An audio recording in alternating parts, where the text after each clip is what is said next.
Здравствуйте, дорогие зрители! Сегодня мы находимся в Ottawa South Denture Clinic, и мы разговариваем с Евгением Саракатом, врачом и владельцем этой клиники. Здравствуйте, Евгений! Здравствуйте! Расскажите, пожалуйста, как началась история вашей клиники, с чего это все началось и почему вы решили открыть клинику именно здесь, на юге Оттавы?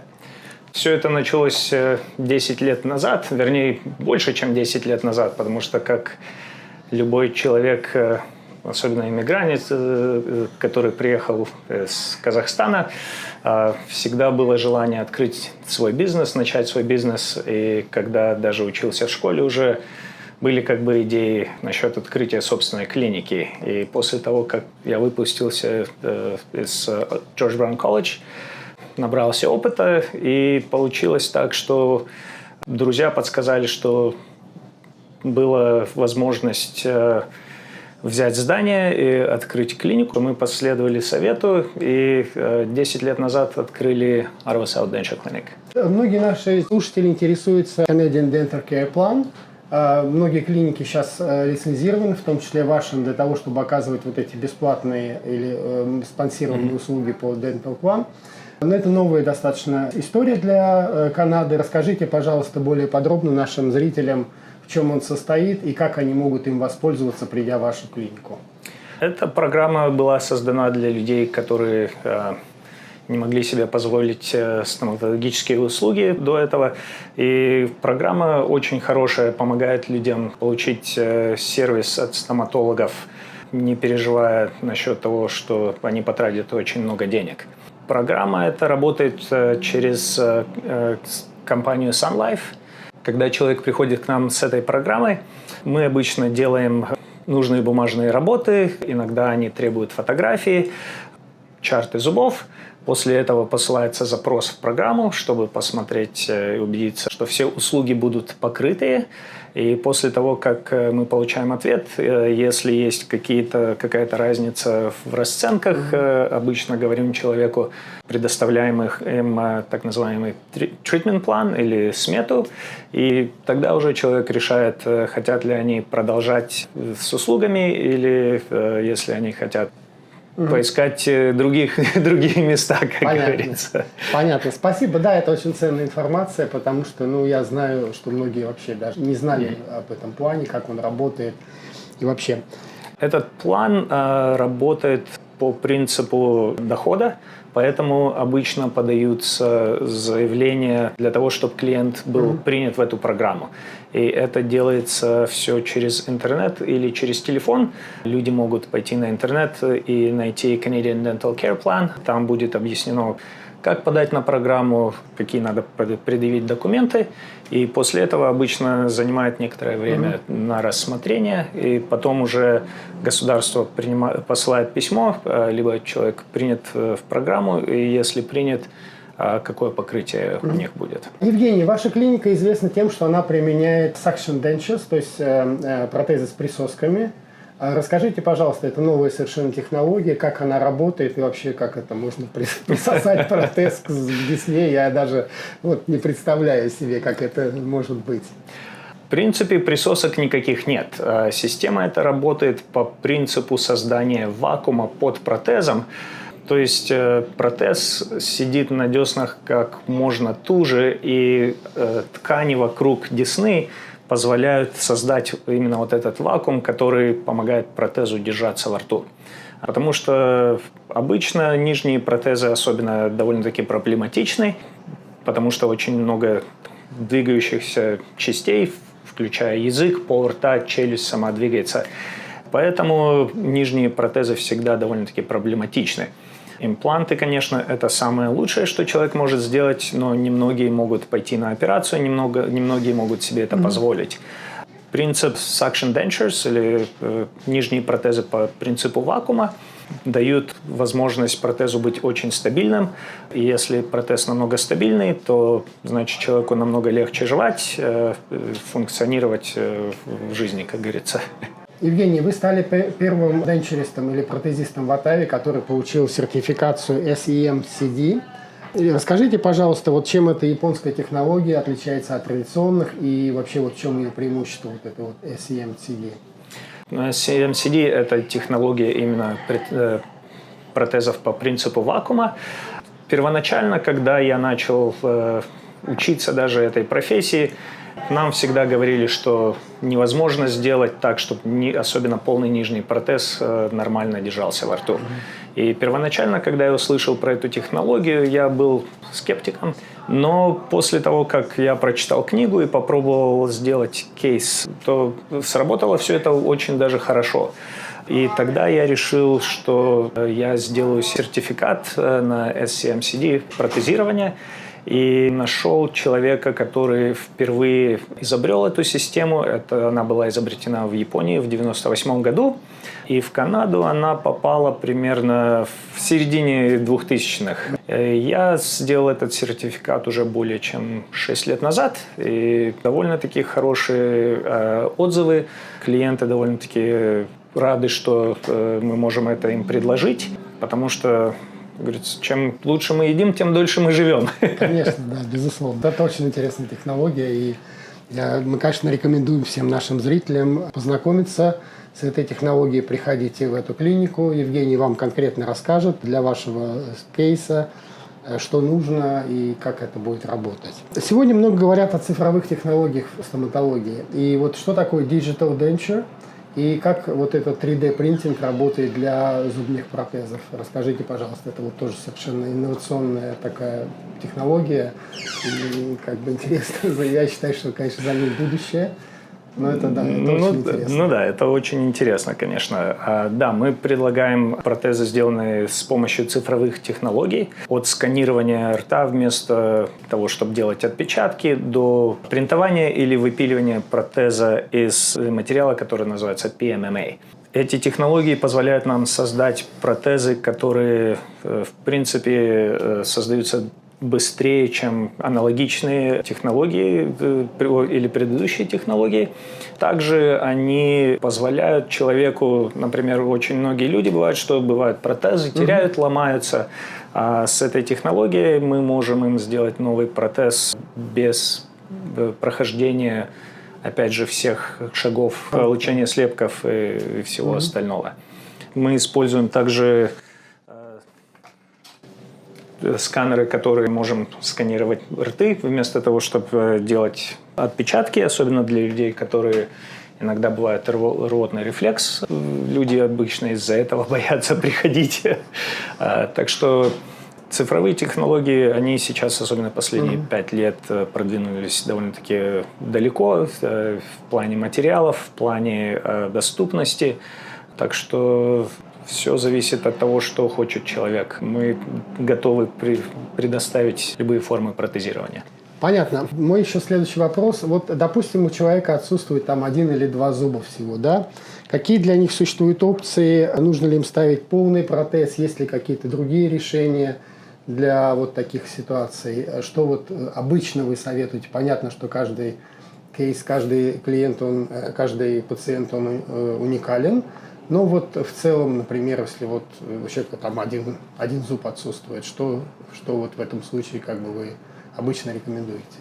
Обычно, если отсутствует один зуб, я рекомендую либо имплант, либо мост, так как в основном из-за одного зуба люди не хотят делать протезы, потому что протез должен занять определенное место во рту, чтобы человек не мог им подавиться.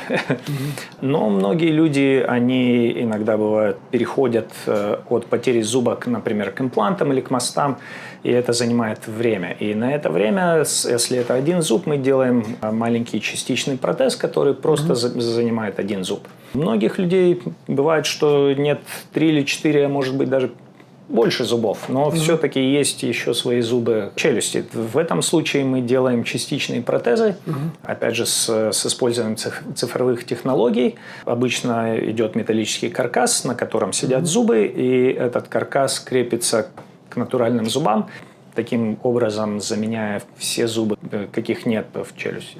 А импланты вы тоже делаете? Я восстанавливаю на имплантах, я не делаю хирургию. Если человеку нужны протезы, которые крепятся на импланты, или также мы делаем протезы несъемные на имплантах. Это все зависит от того, что человеку нужно и какие у них есть пожелания. А вот есть такое понятие имплант-протез. Вы рекомендуете в каких-то случаях эти импланты-протезы? И вообще, как они работают? Потому что я вот, честно говоря, первый раз слышу такой имплант-протез. Я даже могу показать, если хотите. Да, конечно, интересно. Значит, есть разные варианты протезирования на имплантах. Самый простой, обычно, опять же, мы говорим про нижние протезы, когда у людей нет достаточно десны или они не подходят по параметрам для протезов SCMCD. В этом случае самый простой кейс – ставятся 2 импланта в нижнюю челюсть, обычно в районе подбородка. Протез имеет заклепки, и когда человек одевает этот протез, он просто защелкивается. И таким образом создается стабильность, что, опять же, позволяет человеку лучше функционировать. Также можно делать протезы на многих имплантах. Обычно протезы, которые крепятся на импланты и несъемные, человеку нужно минимум 4 импланта, и потом этот протез просто вкручивается в эти импланты. В этом случае человек не может сам их снять, и это самое близкое, что может вернуть натуральные зубы в этом случае. То есть зубы в этом случае как будто бы натуральные, да? То есть человек ходит с ними, и ему не надо их поднимать на ночь, класть там в стакан с водой, то есть, ну, как возвращение к своей естественной жизни. Да. Это замечательная технология. Я считаю, что это действительно вот такое будущее за этим. Скажите, пожалуйста, иногда пациенты пытаются свои протезы сами чинить дома, если они там дали трещину или поломались. Вот советуете ли вы это делать, или все-таки им лучше прийти в вашу клинику и сделать ремонт профессионалам? Ну, обычно чинить протезы самим я не рекомендую, потому что в первую очередь, что люди делают, они берут Crazy Glue и пытаются их просто склеить. Во-первых, клей никогда во рту не работает, и протезы опять по новой ломаются. Во-вторых, это довольно-таки токсичный материал. Материалы, которые мы используем для протезирования, специально предназначены для использования в полости рта. Также, если человек пытается сам приклеить зуб или склеить протезы, это очень часто деформирует протезы, что делает подчинку довольно-таки более сложной. И после этого иногда протезу надо перебазировать или подгонять, что человеку может стоить в конце концов больше, чем первоначальная починка.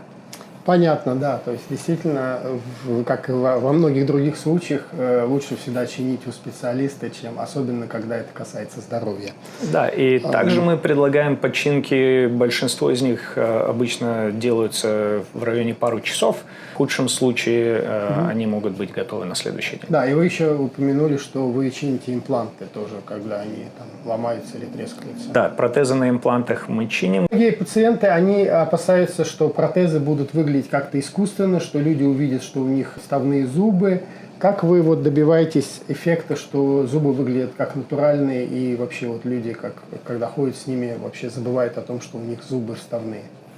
Ну, в плане эстетики обычно мы пробуем протезы во рту до того, как они заканчиваются.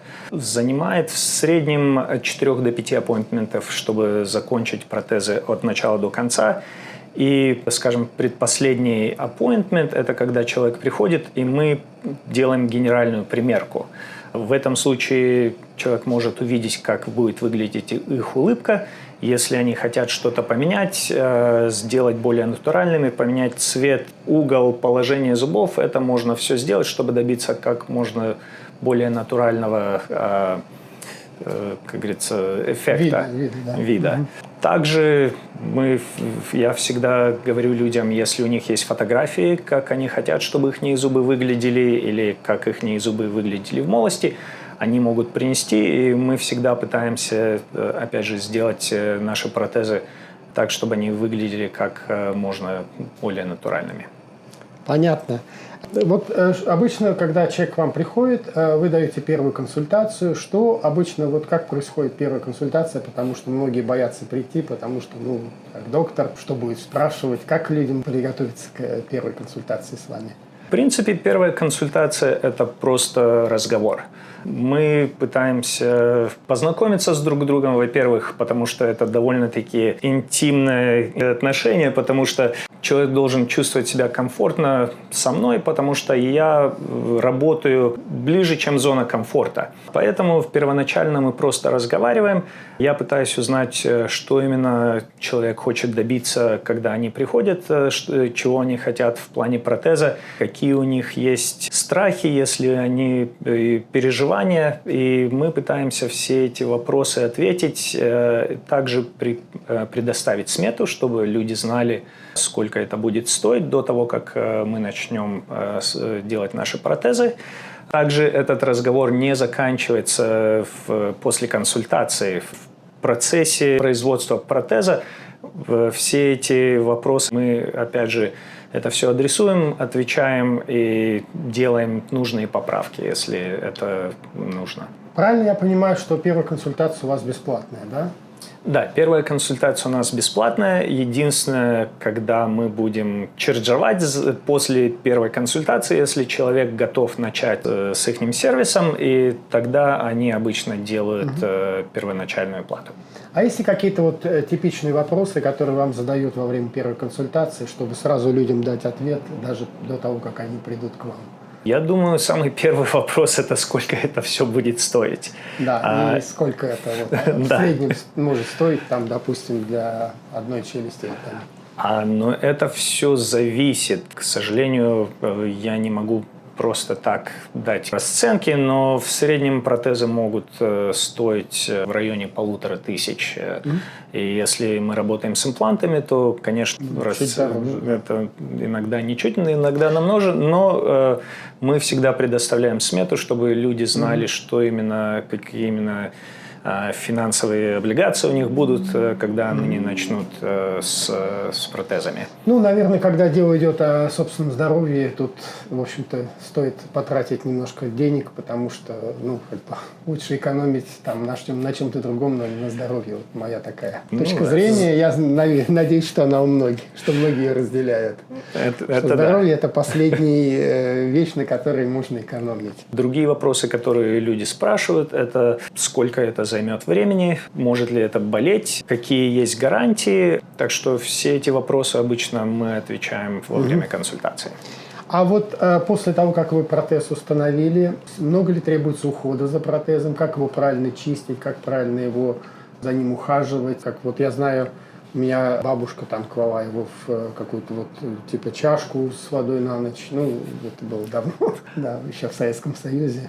К сожалению, немного в этом плане немного поменялось, потому что акрилик – это материал, из которого сделан протез, он любит влагу. И если протезы высыхают, то они становятся более хрупкими и могут чаще ломаться. Поэтому в плане ухода, то есть обычно это рекомендуется, чтобы люди снимали протезы на ночь. Это позволяет тканям рта восстановиться, также доступ кислорода, чтобы полость рта оставалась здоровой.